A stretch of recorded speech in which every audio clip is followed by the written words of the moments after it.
Veo que sabés grabar, Tessy, pero era hora que aprendieras.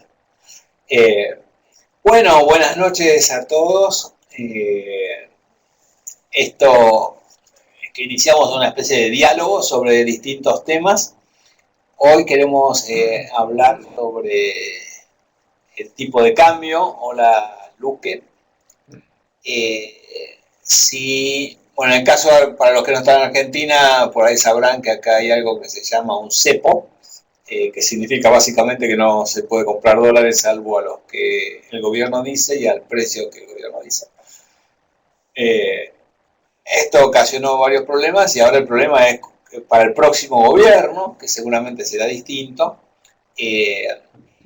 cómo se sale de este tipo de cosas. Se puede salir de un plumazo de repente, si hay que hacerlo en forma gradual o qué es lo que ocurriría. Si mal no recuerdo, Roberto, creo que Macri dijo que el día que era gobierno, al día siguiente o el mismo día eliminaba el cepo, algo por el estilo, lo cual provocó reacción de los propios economistas, diciendo, bueno, con calma, ¿qué va a pasar acá? De manera que, ¿qué tenés para...? O sea, la mecánica para los que están por primera vez es nosotros con Roberto vamos comentando, pero ustedes en el chat pueden hacer preguntas cuando quieran o intervenir y escribir alguna opinión relativamente corta, pues no, como es por escrito esa parte, traten de escribir en forma sintética. Bueno, Roberto, ¿qué te parece para abrir el fuego las afirmaciones de Macri? Bueno, primero, de algunos partidos opositores al gobierno y del mismo gobierno se van a decir, no, pero bueno, a ver, vamos a poner, algunos dijeron, no se puede salir tan fácilmente, hay que tener reservas. Kicillof dijo, hay que endeudarse, eso me hace pensar que se va a endeudar para salir del cepo. Lo primero que diría es, en realidad, Kicillof se está endeudando para mantener el cepo, porque está tomando el swap con China, toma yen, vende los yen por dólares y después vende esos dólares en el mercado, en lo que es el dólar ahorro, para que la gente lo compre y lo venda en el blue y de esa forma baje el blue. ¿Sí? O sea, hace todo un giro, pero a través de deuda. Ahora, el punto central acá es alguien dijo en Twitter, me puso, bueno, pero si no sabemos cuáles son las reservas no se puede debatir. Justamente, no sabemos cuáles son las reservas. Es más, no hace falta tener reservas en el Banco Central para salir del cepo. Porque si estamos pensando que necesitamos reservas, quiere decir que estamos pensando, más que en una salida con flotación limpia, estamos pensando en una devaluación, que es llevar el dólar de 8,70 a otro número mágico. 8,70 sería el número mágico y el número mágico nuevo no sabemos cuál sería. Yo no estoy pensando en eso. Yo digo, deja que la oferta y la demanda lo determine, pero en un contexto de política económica que tiene que incluir, uno, disciplina monetaria, para eso necesitas disciplina fiscal y mucha confianza en la gente que tenga el control de la economía. Esto no es, me parece que acá no puedes poner a cualquier economista al frente del Ministerio de Economía. Tenés que poner a alguien que inspire confianza y que además tenga un programa económico consistente. De esa manera vas a atenuar notablemente el salto cambiario, como le ocurrió a Duhalde en su momento, donde de 1,40 se le fue a 4, después bajó, etc. Pero me parece que lo primero que hay que tener en presente es que no me interesa cuántas reservas hace el Banco Central, porque no voy a usar las reservas para controlar el tipo de cambio. Lo voy a dejar flotar libremente, ¿se entiende? Con lo cual puede salir al otro día. Si tenés un plan económico armado de antemano. Ahí Felipe pregunta, ¿hay que seguir un orden de medidas o muchas de golpe? Y Warlock pregunta o dice, necesitamos un Ministerio de Economía. Estados Unidos tiene. A ver, complementando un poco lo de Roberto, salir de cepo hay que salir.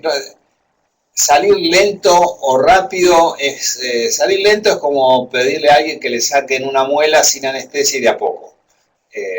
O sea, es un dolor medio largo e innecesario. Ahora, uno puede liberar el cepo, o sea, liberar el mercado cambiario. Esto es para Argentina o para cualquier país, ¿no?, que tenga control cambiario y que por lo tanto existe al mismo tiempo un mercado paralelo. Podemos salir liberando solamente el mercado cambiario sin hacer nada más, una especie de lo que los economistas llaman un ceteris paribus, o, como decía Felipe, pero Roberto también lo mencionó, acá hay un conjunto de medidas. Es decir, la economía no funciona con una sola variable, o con tipo de cambio libre controlado, controlando la cantidad de dinero y nada más, o terminando con el déficit fiscal y nada más. O sea, es un combo. Si quiero hacer supongamos una paella, necesito varios ingredientes, con uno solo no funciona. A esta hora hablar de comida no va bien. Es cierto. Entonces, claro, en realidad el cepo se puede y se debe liberar, pero sería mucho mejor si se libera con otras medidas que son básicamente contención del gasto público y desregulación de los mercados con personas que generen confianza, punto que hizo Roberto, esto es clave. Es decir, acá hay también un combo, es un conjunto de medidas creíbles por personas creíbles y que sabemos que le van a hacer. Como ejemplo contrario, tenemos en Argentina lo que se llamó un plan primavera, que más o menos era sensato, pero estaba implementado por gente no creíble, entonces no funciona. O, si ustedes recuerdan, en el 82, Argentina, como no teníamos nada que hacer, nos metimos en guerra con Inglaterra por las Islas Malvinas. Interesante porque, y de página, Jorge Luis Borges dijo que Argentina y Gran Bretaña peleándose por las Malvinas eran como dos pelados peleándose por un peine. Más o menos era eso. Pero en medio de la guerra, Roberto Alemán liberó el tipo de cambio que estaba controlado y en vez de subir bajó, porque era alguien que generaba confianza. Entonces, resumo mi parte, digo, sí hay que liberarlo, pero esto es un combo, es un conjunto de cosas para poder hacer el omelette o la paella o lo que quieran, el pastel. Necesito un conjunto de cosas, no una medida sola, ¿no?, y aislada. No sé, Roberto, ¿cómo te suena eso? Sí, bueno, lo primero a resaltar entonces es, uno, no es que salir del cepo implica devaluar, es dejar flotar libre el tipo de cambio. ¿Estamos de acuerdo en ese punto? Flotación limpia. Lo que pasa es que, perdón si uno hace... implica devaluar si no haces nada más. Bueno, eso vamos a dejar que el mercado decida cuál es el precio. ¿Sí? A ver, déjame que lo ponga de esta forma. Hay gente del PRO que cree que solo con la confianza que se va a generar resuelven todo el problema. Y dije, miren, a uno le dije, mirá, no podés pensar que solo con la confianza arreglás el problema. Tenés que generar confianza, pero además después tenés que arreglar los problemas concretos, ¿sí? Entonces, yo lo que diría es, primero, antes de, digamos, de asumir, vos tenés que tener armado un plan económico. Tenés que decir, voy a agarrar el gasto público. Como sé que necesito disciplina monetaria, es inevitable tener disciplina fiscal. Por lo tanto, antes de asumir, ya tengo que tener en cartera dónde voy a bajar el gasto público. Y además voy a tener que hacer un gran esfuerzo porque tengo que bajar el gasto público por un lado y reformular todo este sistema tributario loco que tenemos, ¿sí?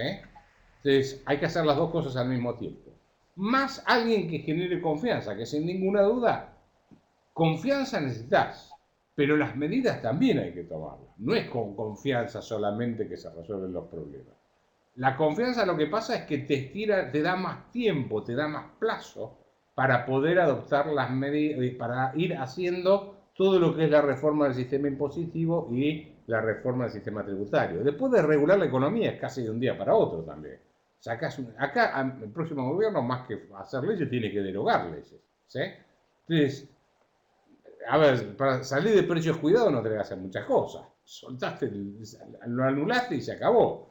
Lo mismo que el cepo. ¿Cuánto sería el... por ahí hay una pregunta que creo que es, ¿cuál sería el precio del cepo, no, del dólar sin el cepo? Y solo Dios sabe eso. Yo creo que de entrada 8,70 no va a ser, porque en realidad el tipo de cambio real depende, entre otras cosas, de la productividad de la economía. Y eso depende del gasto público, del tipo de política impositiva que se tenga, del nivel de gasto y de la calidad del gasto, de la legislación laboral. Yo no creo que se vaya a hacer todas las reformas que tengo en mente. Así que me parece que 8,70 es bajo. ¿Cuánto es? ¿15, 20, 30? No lo sé. Eso hay que verlo, porque puede ser que entren al mismo tiempo dólares, porque vean que los activos en la Argentina están baratos.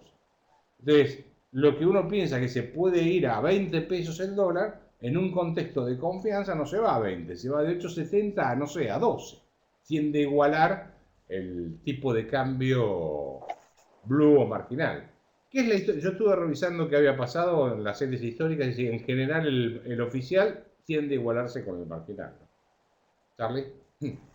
Sí, yo diría que lo de la confianza, que separaste la confianza con las medidas, no los veo como independientes. O sea, me parece que confianza lográs con un programa económico que genere confianza y gente que esté asociada con la confianza. Pues si vos sacás un programa económico confiable pero por gente no creíble, no va a funcionar.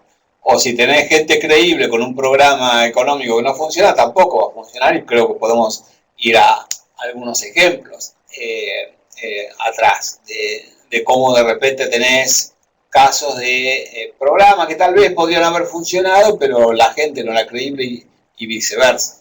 Entonces, generar confianza implica gente que crea, gente que esté convencida de lo que va a hacer. Por ejemplo, Cavallo, con todos los errores que cometió, porque cometió un montón, pero Cavallo, al sacar la convertibilidad fue un plan que generó confianza, debería decir que una confianza equivocada, y Cavallo además creía, y como todos los que vivimos en Argentina sabemos, era el superministro de Economía en ese momento, entonces era alguien que era creíble en lo que iba a hacer. Y el plan de decir, bueno, por atrás de $1 atrás de $1 hay $1, por lo tanto no se puede devaluar, y esto va a ser así, entonces podemos traer y sacar capitales sin ninguna restricción.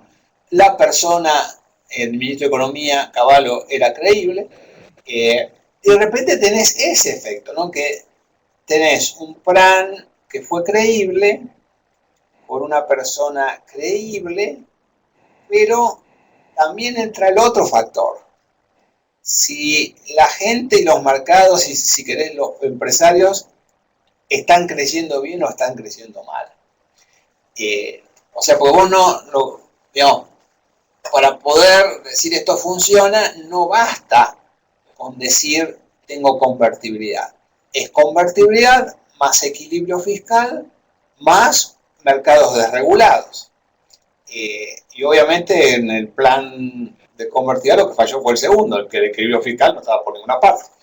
Y la desregulación de los mercados sí es suficiente, pero más o menos. Ahora, eso sí te provoca una entrada de dólares fuerte, pero no descartaría esta otra variable, es decir, el mercado está creciendo en algo que no debería creer porque técnicamente no se sostiene. Pues de repente tenés una confianza de corto plazo que te genera entrada de dólares, pero que es un problema en el mediano y largo, ¿no? A ver, Y bueno, Warlo pregunta, ¿cuánto es reservas dividido circulante más M2? No sé, Warlo, pero es una cuenta que yo no haría. Después, si queremos, vemos por qué. Y Felipe dice, ningún plan puede tener éxito si se sigue despilfarrando. Claro, Felipe, con esto cierro, le dejo a Roberto. Pero el problema es que a veces la gente cree en estas cosas que técnicamente no son correctas. Entonces, de repente, la gente apoya una aerolínea de bandera, la gente apoya una estatización de YPF y apoyan muchas cosas que son populares, que generan confianza. De repente te apoyan un proteccionismo. Eh, y, y eso genera una confianza que provoca inversiones, que provoca ingreso de dólares en el corto plazo, pero analizado técnicamente uno puede llegar a decir esto no es sostenible en el tiempo. Roberto.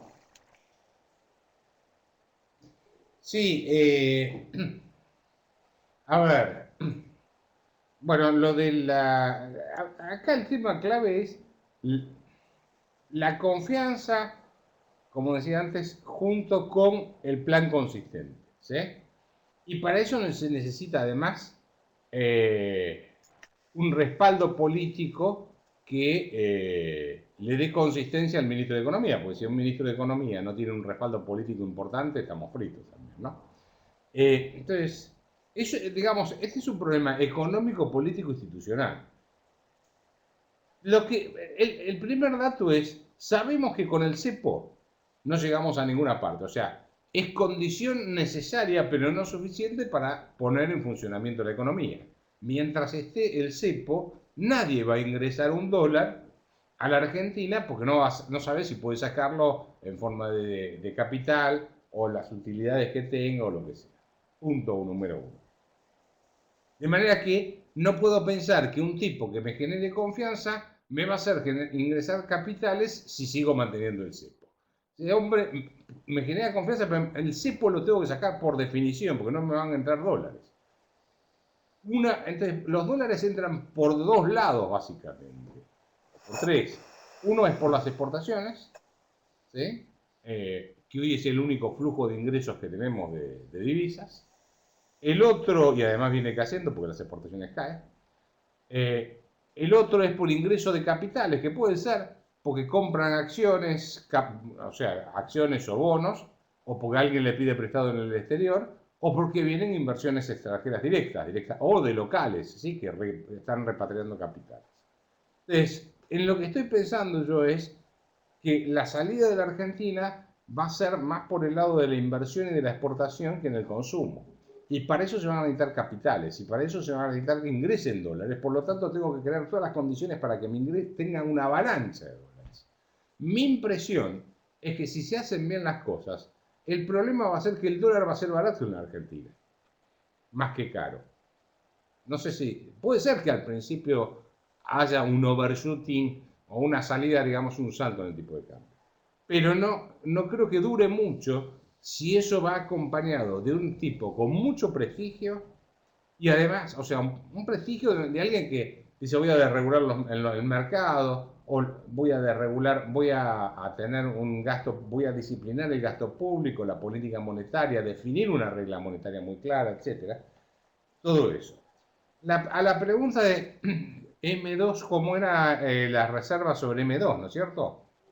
La verdad es que esa cuenta no la hago, yo sigo otro número, que es relacionar lo que se conoce como base monetaria amplia, que sería todos los pesos en circulación, más los encajes bancarios, más toda la deuda que coloca el Banco Central en el mercado para absorber liquidez, como son LEVAX, LOVAX, PASES, etc.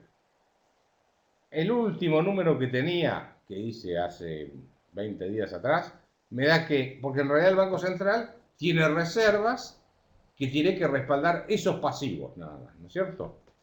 El Banco Central no es responsable por los pesos que están en los bancos y están prestados y la multiplicación de dinero que genera el sistema bancario. Ese número me da entre unos 25 pesos. ¿Eh? Eso es, digamos, si fuésemos una convertida y el Banco Central dice, bueno, con estos dólares recupero todo los pesos que hay en el mercado más todos los bonos que emití. Daría más o menos 25 pesos. Que tampoco sabemos si las reservas que me están declarando son reales o no son reales. ¿Sí? Por ahí está truchado el número. Por lo tanto, el número en sí no me sirve. Como no sabemos con qué número fiscal vamos a llegar, con qué número de reservas vamos a llegar, lo mejor es armar un programa económico a prueba de balas.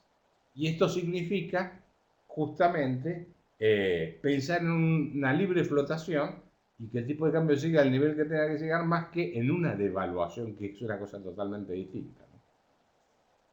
¿Charlie? Sí, a ver, quiero, Ariel Colantuono, ¿ustedes opinan que abrir el cepo significa comprar dólares por ventanilla como antes o debería seguir siendo autorizado por la FIP? Ah, qué pregunta. No, la FIP hay que cerrarla. Es decir, si hay una ventanilla a cerrar, es la FIP.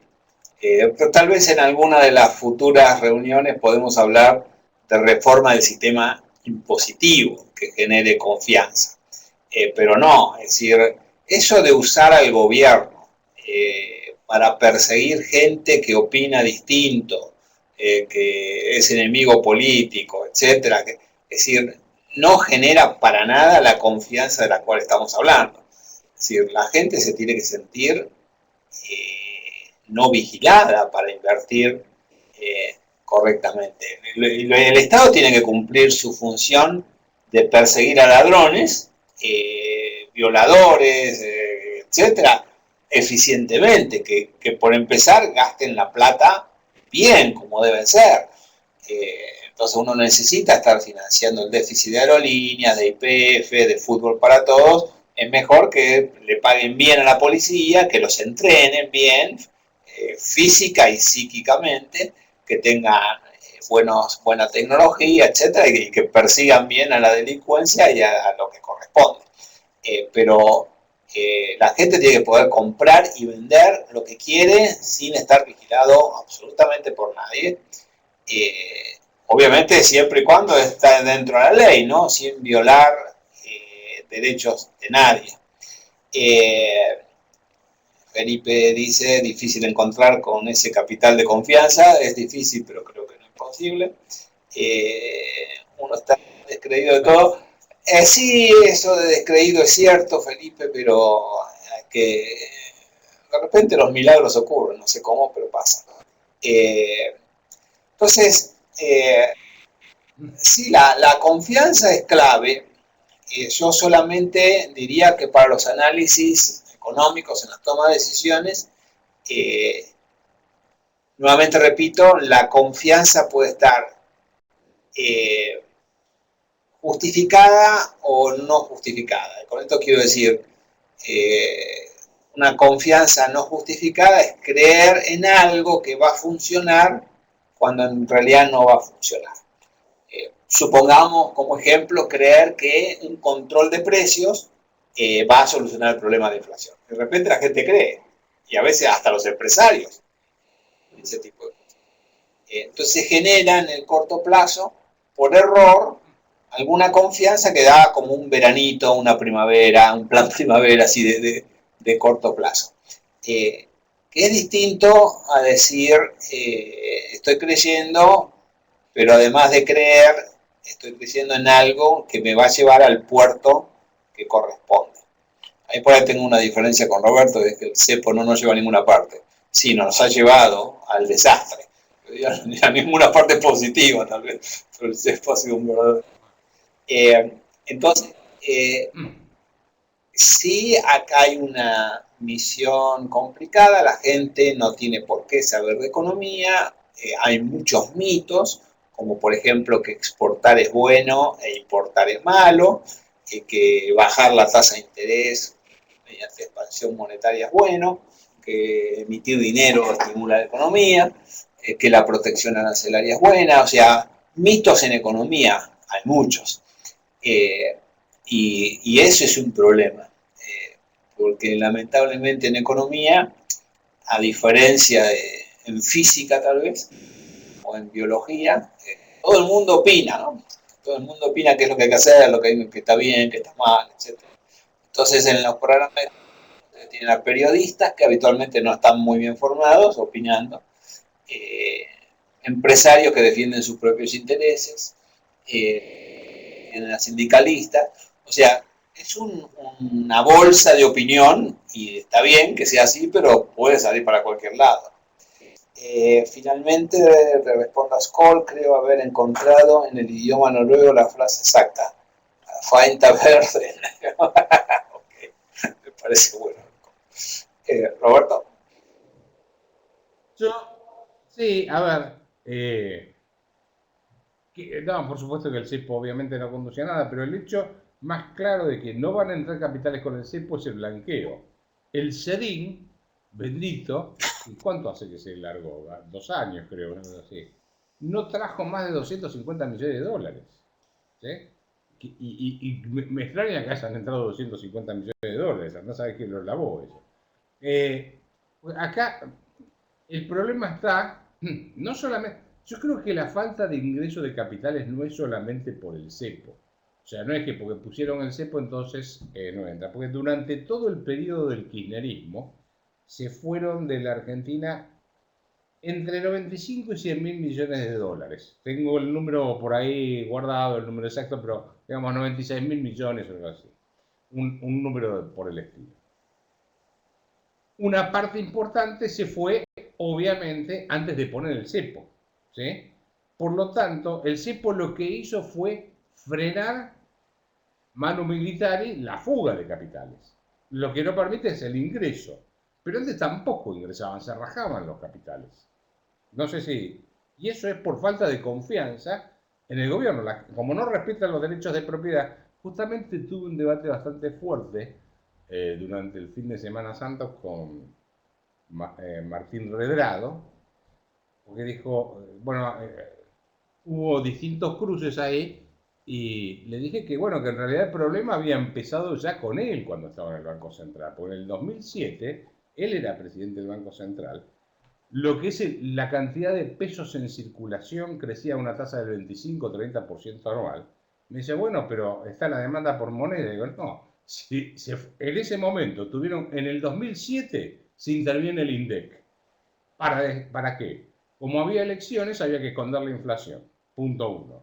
Además, hay una fuga ese año de capitales fenomenal. Pero mirá, ahí el problema era que sobraban pesos, la gente no los quiere. Y ahí vamos al punto central. En realidad, hay que salir del cepo y permitir que la gente tenga la moneda que quiera, porque evidentemente el peso no lo quiere nadie. No tenemos moneda en rigor. Entonces hay que restablecer un sistema monetario. Yo creo que la gente en realidad lo que elige es el peso, pero no el dólar, perdón. Pero no elige el dólar como moneda porque se mete en la Reserva Federal a ver qué hay adentro de la Reserva Federal y entonces estudia el balance y dice, no, esta es una moneda de buena calidad. Solamente confía en esa moneda porque, confían en esa moneda porque creen que las instituciones de Estados Unidos son más razonables que la nuestra, no más que eso. ¿Sí? A cualquiera de ustedes le puedo preguntar, si tienen que ahorrar, ¿en qué ahorran?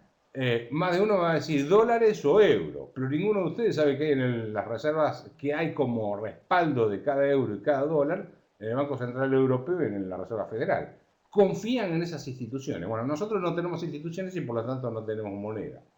Volviendo, diría, me parece que acá el problema no es solamente el cepo. El gobierno el kirchnerismo generó tanta desconfianza que la gran fuga de capitales se produce antes del cepo. ¿Se entiende lo que quiero transmitir, no? Es un problema adicional el cepo.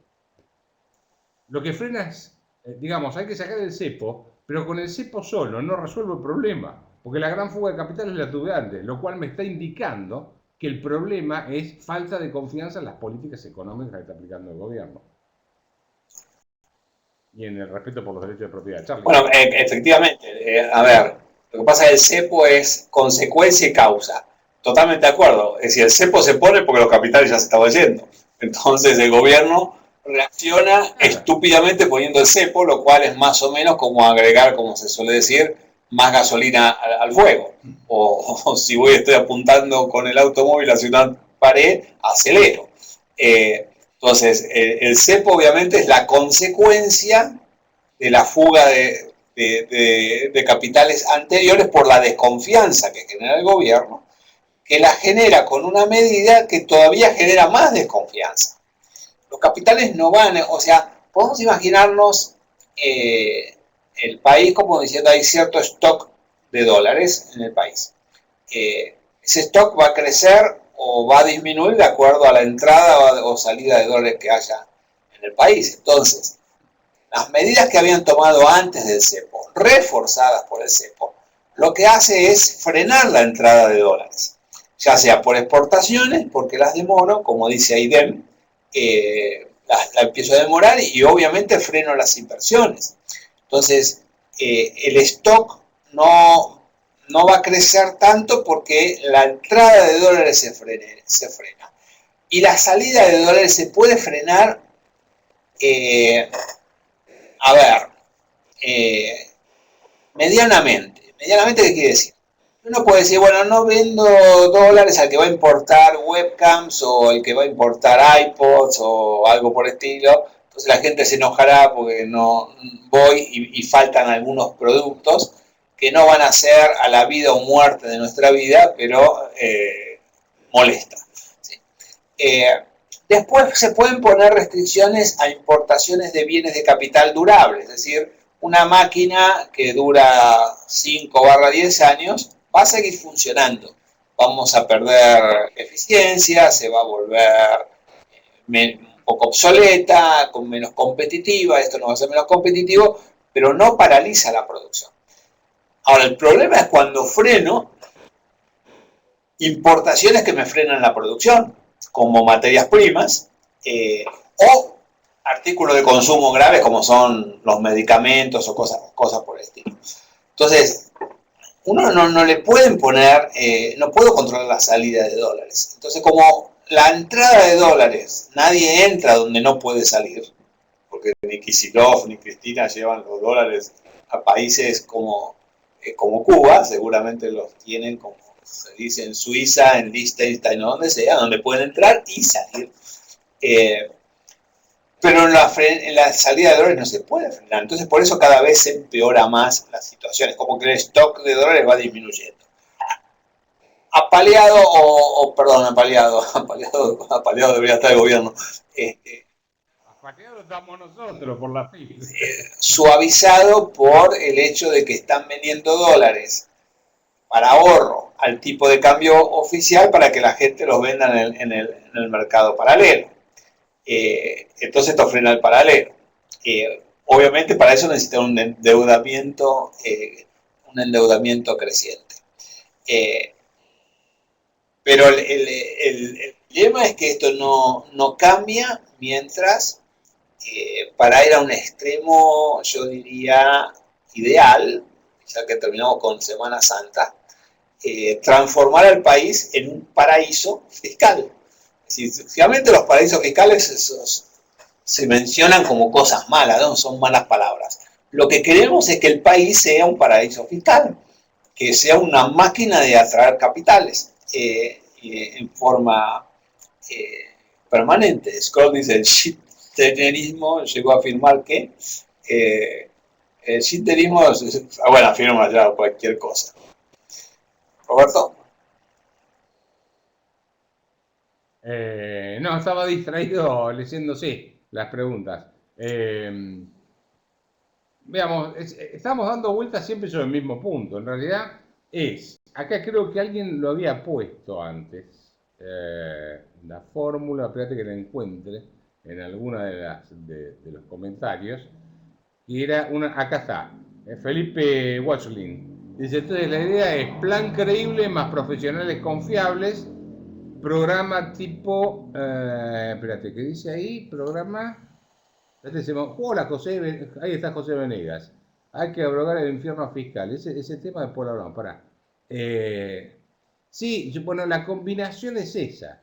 Es un plan económico creíble. Flotación limpia, punto 1. Flotación limpia es punto 1. 2, con un plan económico confiable, o sea, un plan económico consistente que implica disciplina monetaria y fiscal, y el tipo que lo hace no puede ser cualquiera. Tiene que ser, o sea, no es, agarro a cualquiera de estos que andan dando vueltas por ahí por la televisión, y porque dicen 3 cosas juntas, ya es un fenómeno de la economía. Tiene que ser alguien que transmita confianza en su momento, guste o no a los personajes, un Roberto Aleman o un Alzo Garay eran tipos que generan confianza. Charlie, no sé si está de acuerdo conmigo, estoy hablando de la década 60, 70, 80. O sea, estoy pensando en personajes de ese tipo, ¿sí? O personajes que generen ese tipo de confianza y con un plan económico consistente. Con lo cual, acá, digamos, el tema del cepo sí hay que eliminarlo. El problema, lo único que tenemos que saber es hasta dónde llega el tipo de cambio. Si eso produce una corrida financiera y cambiaria o no. Si se hace al estilo, ahí tenemos el ejemplo Duhalde. Duhalde sale de la convertibilidad porque Duhalde es el que devalúa y hace un zafarrancho fenomenal, porque no tenía ni idea, no hizo nada de disciplina monetaria, nada de disciplina fiscal. El tipo dijo, el que puso dólares va a recibir dólares y no tenía ni idea de cómo funcionaba el sistema financiero. O tenía idea si hizo el tonto, no sé. Entonces, si uno piensa en una salida del cepo al estilo Duhalde, y sí, el estallido fenomenal. Ahora, si uno piensa en una salida del cepo con gente seria, disciplina fiscal, disciplina monetaria y un plan económico consistente, eso yo no veo que vaya a haber ningún estallido así espeluznante. Por supuesto que dejan un montón de problemas a arreglar, ¿no? Que no van a ser fáciles de solucionar, como el tema de la distorsión de las tarifas de los servicios públicos, los subsidios y demás. Eso es lo que hay que trabajar, pero de entrada, con alguien confiable y un plan económico mínimamente consistente, yo creo que la salida es sin estallido. Totalmente de acuerdo. Hola José Venegas, bienvenido a la reunión, un placer tenerlo por estos lados. Ariel, no, los candidatos, dilema en la política es que nadie se anima a hablar claramente porque tienen miedo de perder votos siempre. Y en parte porque a veces no tienen la menor idea de lo que realmente tienen que hacer o cómo hacerlo. Se los ve. Yo a los digamos, tenemos de repente los del PRO que parecen ser los más salvables, son todos más o menos. O sea, uno no tiene que ir necesariamente al paraíso para mejorar esto. Podemos estar un rato en el purgatorio. Entonces, cualquier cosa medianamente sensata alivia. ¿Sí? Entonces, yo veo por lo menos a los del PRO, los veo como ahí, ¿no? Como que son medianamente sensatos. Ahora hay que ver después en la práctica cuán sensatos son con una variable muy complicada desde el punto de vista político, que es el gasto público. O sea, el gasto público hay que bajarlo, y bueno, sí. Ahora, ¿en qué contexto? ¿Cómo? Pues en realidad, si uno genera realmente un paraíso fiscal, que genere una muy fuerte entrada de inversiones privadas, es factible bajar el gasto público con un menor costo de desocupación social o lo que ustedes quieran, porque la entrada de capitales privados va a generar más demanda de trabajo. Entonces es más fácil, inclusive uno puede armar un plan de decir, bueno, a ver, ¿qué reforma voy a hacer en el sector público? ¿Cuántos me sobran? ¿Personas me sobran? Quédense en sus casas, porque al menos ahorramos luz, escritorios, etcétera. Quédense en sus casas, ustedes van a cobrar un sueldo durante 3 años, 2 años, etcétera, mientras el sector privado sigue invirtiendo. No hay por qué decir, usted a partir de mañana está en la calle directamente, desde el punto de vista político y del impacto social. O sea, es factible, pero claro, eso no puedo bajar el gasto público sin enfrentar un costo social que podría ser eliminado con medidas de inversión creíbles. Calculen que el Producto Bruto de Argentina, ¿en cuánto anda, Roberto? No sé, en 700.000 millones, algo por el estilo, hace rato que no miro, pero más. No, Dios sabe cuál es ese Eh, número. Sí. puede estar fácilmente un 50% No, por arriba, pero fácilmente. O sea, una ventaja que hay cuando la economía está baja es que es más fácil subir. ¿Sí? Que lo que le pasó a Kirchner de entrada. Cualquiera resucitaba eso medianamente por el nivel de... a Dualde le O pasó sea, le también. pasó a varios. A Dualde porque mediados, claro, a mediados del 2002 empieza a subir el precio de la soja. Eh, Calcula, mira, sí, bueno, dale, dale, termina tu idea y dale. después sigo yo. No, decía, a De la Rúa le tocó promedio, precio de la soja 150, 160 dólares. Promedio simple tomando todos los meses que estuvo, dividiéndolo por, tipo de cambio, por el precio. Eh, y a estos les tocó, en promedio, cuando tomás todos los meses que estuvieron, ¿sí? El tipo y la cotización, les tocó una soja de 360 dólares o cosas por el estilo. O sea que teniendo el doble de precio, más del doble, ni siquiera pudieron hacer las cosas bien. Tuvieron una fuga de capitales que fue fenomenal, por empezar, ¿no? Y además la recaudación, vos fíjate que en realidad para salir de esto, una forma de generar confianza es empezar a subir los mínimos no imponibles. En realidad, el tema del debate de ganancias es largo, ¿no? Yo creo que es lo que hablamos en una otra reunión, hay que derogar ganancias, etcétera. Pero ni siquiera les estoy pidiendo, o sea, ni siquiera el próximo gobierno le estoy pidiendo que arregle todo, porque en 4 años no vas a poder arreglar todo. ¿Sí? Ni Reagan pudo cambiar cambió mucho, pero no cambió todo el Estado americano. No sé si está de acuerdo conmigo, Charlie. ¿Sí? Empezás a andar un rumbo. Solo con cambiar la dirección, eso te puede ayudar mucho. Sin duda, estoy de acuerdo. Reagan, acordate que tenía el Congreso en contra. Es un buen ejemplo porque él mandó un presupuesto donde el gasto público bajaba, pero iba a bajar mucho todo lo que era gasto en seguridad social y subía lo que era en armamento. El neto daba menor gasto, pero los demócratas no lo aceptaron y dijeron de ninguna manera y se lo cambiaron. Le subieron el gasto social y le bajaban el gasto en armamento. Y entonces él dijo que lo iba a vetar, citando la cifra de Harry, la cita o la frase de Harry el Sucio: "Go ahead, make my day", como diciendo, suban y yo lo veto, ¿no? Pero tenía es interesante porque tenía el Congreso en contra, el gasto público le subió, la gente le echa la culpa a Reagan, pero Reagan, el presidente de Estados Unidos, eso no lo maneja el Congreso. Pero generó tanta confianza que la economía americana terminó subiendo, por más que el gasto subía. A ver, tenemos... Hay algunas preguntas sobre endeudamiento. sí, a eso, exacto. Sí, a ver, yo en realidad usaría la deuda. A ver, porque son dos preguntas. Necesitaría, dice Felipe, ¿no? Espérate, necesitaría el próximo gobierno endeudarse primero para bancar el plan a implementar.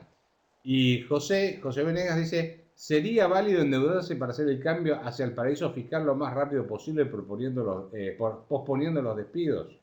Bueno, después vamos a la de Skoll. Contesto las dos. Primero, a ver, yo usaría la deuda más que nada para hacer el rollover de la deuda que me va haciendo, porque estos están dejando ahí un problema serio.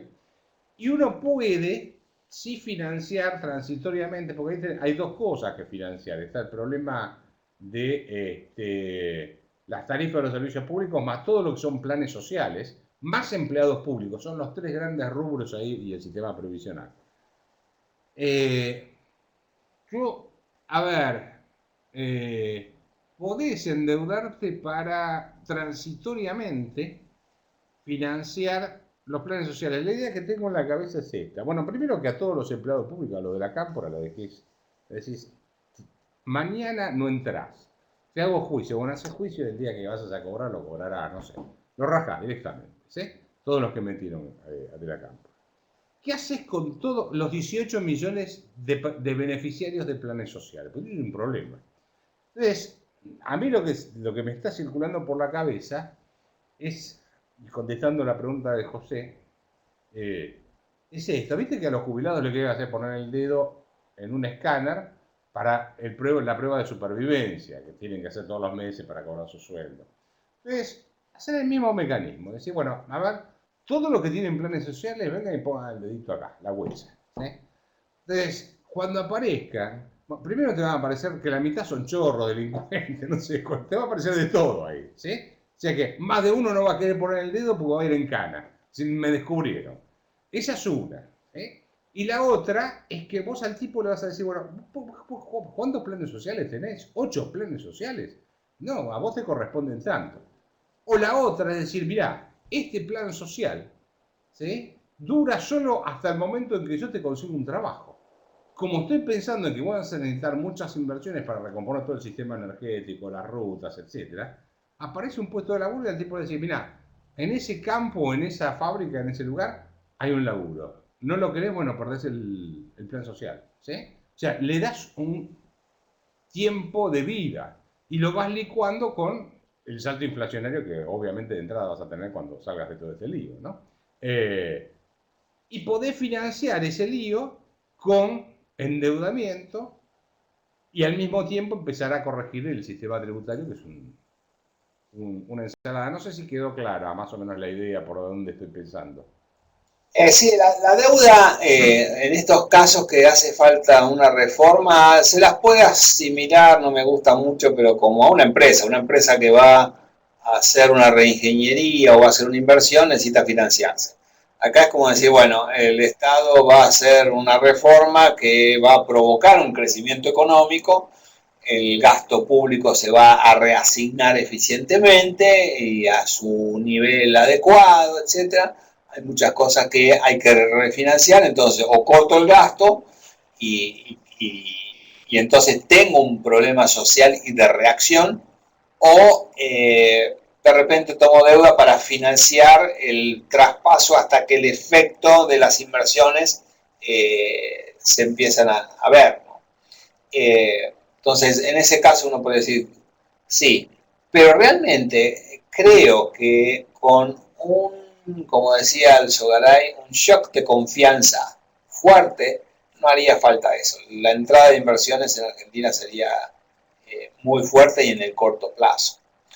Skoll dice, Argentina fue uno de los países más ricos del mundo en el siglo XIX, es cierto, y principios del XX también diría, y también uno de los más capitalistas, sin duda, pero después vino Perón, obviamente, y arruinó todo. Efectivamente, Argentina no es el único caso, Inglaterra hizo exactamente lo mismo, recuerda que Gran Bretaña era la potencia mundial en el siglo XIX y XX, y terminó siendo uno de los países más socialistas entre las guerras. En el 40 estatizó el Banco de Inglaterra, que era privado, estatizó los ferrocarriles, estatizó absolutamente todo. Lo cual muestra que aún los países que les fue muy bien con el liberalismo, como Gran Bretaña, Argentina, fíjense Chile ahora y Bachelet, Estados Unidos, etcétera, de repente la presión de la democracia por planes sociales, gasto público, privilegios, empieza a tomar mucha fuerza. Skoll está diciendo que se termina el estilo de vida parasitario, que todos van a tener que buscar trabajo en la industria privada. Bueno, eso sería, creo, lo que está diciendo Roberto. Obviamente, si el próximo gobierno Sí.